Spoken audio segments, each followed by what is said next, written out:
उस मिट्टी की खुशबू में रसा बसा वो बच्चा जिनके हाथों में गोबर सना हो लेकिन दिमाग में ज्ञान की भूख, गले में गमछा, पैरों में चप्पल और कानों में एयरबड्स। ये नया गांव है जनाब। यहाँ खेतों में अब सिर्फ फसल नहीं, डेटा भी बोया जा रहा है। अब ज्ञान का कोई भूगोल नहीं, बस जिज्ञासा की भाषा चाहिए और जवाब खुद चल कर आता है। सोचो कि एक गांव का बच्चा सुबह सुबह भैंसों को चारा डाल रहा है और उसी वक्त कान में एयरबड्स लगाए बोल रहा है, हे चैट जीपीटी, जरा फोटोसिंथेसिस समझाओ और इसको लोकगीत की तरह समझाओ।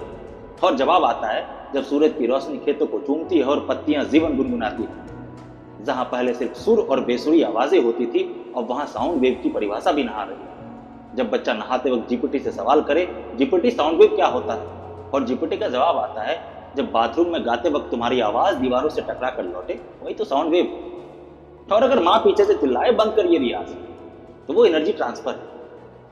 मानो एक माँ का रसोई घर अब विज्ञान का प्रयोगशाला बन चुका है, जहां माँ रोटियां बेल रही हो और बेटा मोबाइल से पूछे जीपीटी फ्रिक्शन क्या होता है समझाओ, और जीपीटी कहता है जब बेलन और चकले के बीच रगड़ होती है तभी रोटी गोल बनती है और तुम्हारी भूख भी शांत होती है, यही तो फ्रिक्शन है।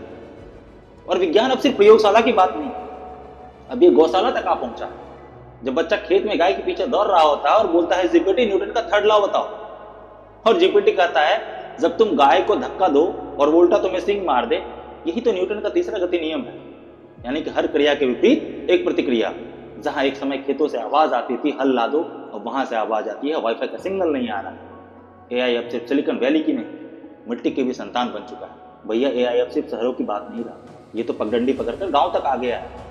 और यहाँ से शुरू होता है असली सवाल, क्या एआई स्कूल का साथी है या बच्चों की सोच का दुश्मन? और ये सवाल सिर्फ डिबेट का नहीं है, ये सवाल दिशा का है, क्योंकि एआई दोस्त भी बन सकता है और सोच पर बोझ भी। यह निर्भर करता है कि हम उसका इस्तेमाल कैसे करते हैं। We understand the potential of AI to cut across language, resource, and time barriers, and also in its potential to foster inclusion in education. We are excited about how AI can democratize learning in its truest sense, how it can transform the role of teaching and learning. मिलिए iris से। ये भारत की पहली AI robot teacher है।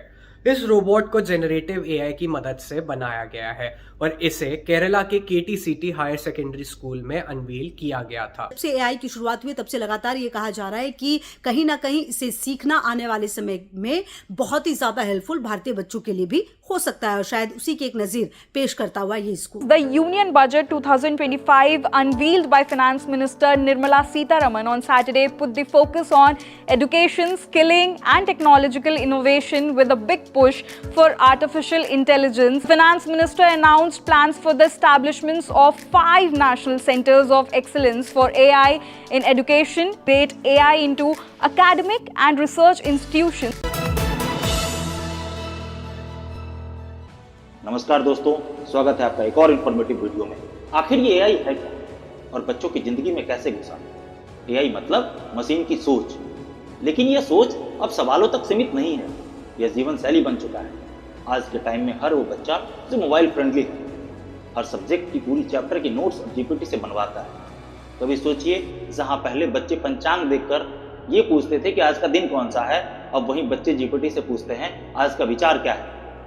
ये बदलाव कोई छोटा मोटा बदलाव नहीं है, ये सोच की दिशा है जो धीरे धीरे टेक के साथ जुड़ रही है। पहले बच्चे जहां शिक्षक की इजाजत से उठते थे, अब वहीं बच्चे मोबाइल से उठते हैं, जीपीटी खोलते हैं और पढ़ाई भी, रचनात्मकता भी, सब यहीं से सीखते हैं। पर बदलते वक्त और टेक्नोलॉजी की क्रांति ने पूरे एजुकेशन स्ट्रक्चर को बदल दिया है, या यूं कहें तो बदल रहा है। कभी साइकिल पर बैठकर 2 गांव पार जाना होता था एक अच्छी सी पुस्तक खरीदने के लिए, पर अब वो पुस्तक आपके जेब में रखा मोबाइल के अंदर बैठा है, यानी एआई, जिसने पूरी लाइब्रेरी को अंगूठे के इशारे पर ला दिया। एक टाइम था जब बच्चे बुक की तलाश में हमें कई किलोमीटर की दूरी तय करनी पड़ती थी, क्योंकि ग्रामीण परिवेश में इतने संसाधन नहीं होते थे, ना बड़े बुक स्टॉल, ना ही बड़ी कोचिंग इंस्टीट्यूट। पर आज दुनिया की हर बुक और इंफॉर्मेशन मिनटों में आपके सामने होती है। सच कहें तो ये वक्त इंसानी सभ्यता का सबसे स्वर्णिम वक्त है, क्योंकि आज गरीब का बच्चा भी इस दुनिया की सबसे महंगी बुक पढ़ सकता है। पर एक और ऐसी सच्चाई भी है जिससे हम मुंह नहीं मोड़ सकते, क्योंकि जहां एक और एआई अमीरों के लिए वरदान बना है, वहीं गरीब अभी भी इससे बहुत दूर है। शहरों में बच्चे के पास smart device, high speed internet, coding classes और रोबोटिक लैब्स हैं। वही गांव का बच्चा अभी भी मोबाइल के रिचार्ज की चिंता करता है। कई जगहों पर आज भी एक ही घर में दो बच्चे को पढ़ने के लिए एक ही मोबाइल मिलता है, कभी सिग्नल नहीं आता तो कभी बिजली चली जाती है। जहाँ एक अमीर बच्चा एआई से अपनी कोडिंग स्किल बढ़ा रहा है, वहीं गरीब बच्चा अभी यह समझ रहा है कि जीपीटी का मतलब क्या होता है। एआई का असली डेमोक्रेटाइजेशन तब होगा जब हर बच्चा, हर गांव, हर गली तक ये समान रूप से पहुंचे। एक वक्त था जब बड़े बड़े कंपटीशन की तैयारी करना मानो गरीबों का सपना हुआ करता था, क्योंकि एक और वो स्टूडेंट थे जो आर्थिक, पारिवारिक और सामाजिक रूप से संपन्न थे, जिनके पास हर वो संसाधन उपलब्ध थी जो क्वालिटी एजुकेशन की रिक्वायरमेंट होती है। और दूसरी ओर वो स्टूडेंट जिनके आंखों में सपने तो बहुत बड़े थे कि वो अपने माँ बाप का हर अरमान पूरा कर सके। वो अपने बाप जो दिन भर मजदूरी करता है या रिक्शा चलाता है या कहीं छोटी मोटी नौकरी करता है, उसका हर वो सपना पूरा कर सके। पर संसाधन और सुविधा उसे बार बार असफल बनाता था और चुपचाप अपनी किस्मत को कोसते ये स्वीकार कर लेता था कि शायद वो इस कंपटीशन के लिए बना ही नहीं। पर आज ऐसा वक्त नहीं है। हर वो बुक या हर वो सोर्स जो आप ढूंढ रहे हैं वो मिनटों में आपको मिल जाएगा, वो भी फ्री। इसलिए मैंने कहा कि इंसानी सभ्यता का सबसे स्वर्णिम वक्त है। और एक सवाल जो हर किसी के मन में है, क्या यह बदलाव सिर्फ एक बदलाव है? क्या सिर्फ इसका फायदा भी है या नुकसान भी? तो देखिए, एआई को लेकर भावनाएं दो तरफ है। कुछ लोग कहते हैं कि वाह, ये तकनीक तो जीवन आसान बना रही है। तो वहीं कुछ लोगों को डर है कि ये हमारी क्रिएटिविटी को हमसे छीन लेगा, हमारी पहचान को मिटा देगा। सवाल ये नहीं कि एआई क्या कर सकता है, सवाल ये है कि क्या हम इसके लिए तैयार हैं। इंसान का एक कॉमन स्वभाव होता है, हमें जब भी कंफर्ट जोन मिलता है तो हमें उसकी चाह और बढ़ने लगती है और हम और कंफर्ट ढूंढने लगते हैं। परिणाम ये हमारी क्रिएटिविटी को धीरे धीरे समाप्त कर देता है। ठीक यही बात यहाँ भी है। आज बच्चे हर सवाल जीपीटी से सॉल्व करवाना चाहते हैं, जो हमारे सोचने की क्षमता पर बहुत बुरा इम्पैक्ट डालता है।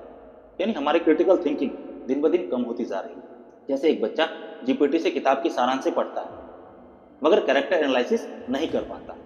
मानो इंटरव्यू में सवाल आया, तुमने प्रोजेक्ट कैसे बनाया, और उत्तर मैंने नहीं, जीपीटी ने बनाया। और इंटरव्यूअर मुस्कुरा कर बोलता है तो फिर नौकरी भी जीपीटी को ही दे दो।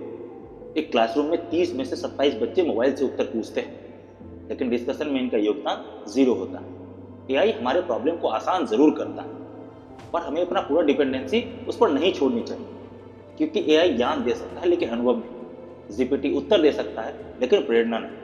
एआई सिर्फ सिखाता है और इंसान उस चीजों को बदलता है। पर एक और सवाल जो हमें सोचने को मजबूर करती है कि बदलते इस वक्त में अब टीचर की क्या प्रासंगिकता रह गई है। जरा सोचिए, किसी दिन आपको पता चले स्कूल में अब टीचर नहीं और रोबोट पढ़ाएंगे, वो भी टीचर के कॉस्ट्यूम में, और शायद आपको पता भी ना चले कि ये सच में इंसान है या मशीन। उसमें सभी सब्जेक्ट का डाटा फीड होगा और उसे ना छुट्टी चाहिए, ना कभी वो बीमार पड़ेगा और ना कोई टाइम बाउंडेड होगा।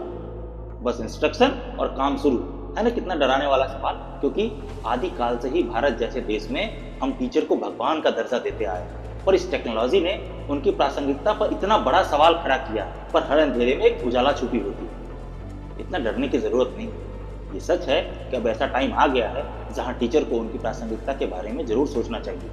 उन्हें बदलते वक्त के साथ खुद में जरूरी बदलाव करना होगा। लेकिन जीपीटी में शब्द है और शिक्षक में संवेदना। जीपीटी जवाब देता है, टीचर बदलाव लाता है। जीपीटी हमें वो प्यार या एहसास नहीं दे सकता है जो हमारे टीचर से हमें मिलता है।